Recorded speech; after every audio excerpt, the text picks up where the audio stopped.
तो फ्रेंड्स दिन स्टार्ट हो चुका है। ये अर्ली मॉर्निंग का टाइम, जैसा कि आप अभी स्क्रीन पर देख पा रहे होंगे। हमारे हाथ में है निकॉन का D3200, जिसमें लगा हुआ है एक जूम लेंस। तो हमारे पास जो लेंस अभी अवेलेबल है कैनन के साथ में, वो है 1855।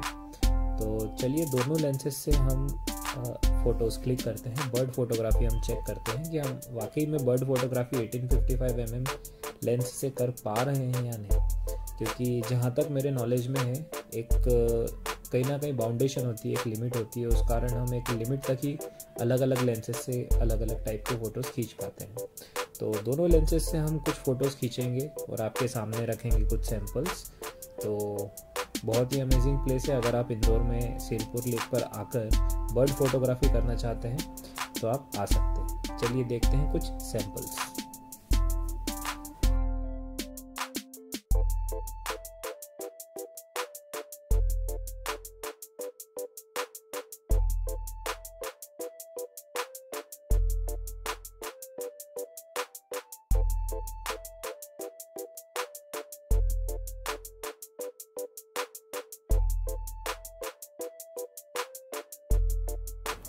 तो फ्रेंड्स, अगर आप एक्सपेक्ट कर रहे हैं कि कैनन आपको बर्ड फोटोग्राफी में हेल्प करेगा, तो मैं ये चीज़ बता दूं कि ये उसके लिए बिल्कुल भी नहीं है। आपके पास जूम लेंस होना चाहिए तो ही ये ठीक तरीके से काम करेगा, अदरवाइज़ ये तो उसके लिए बिल्कुल भी नहीं है।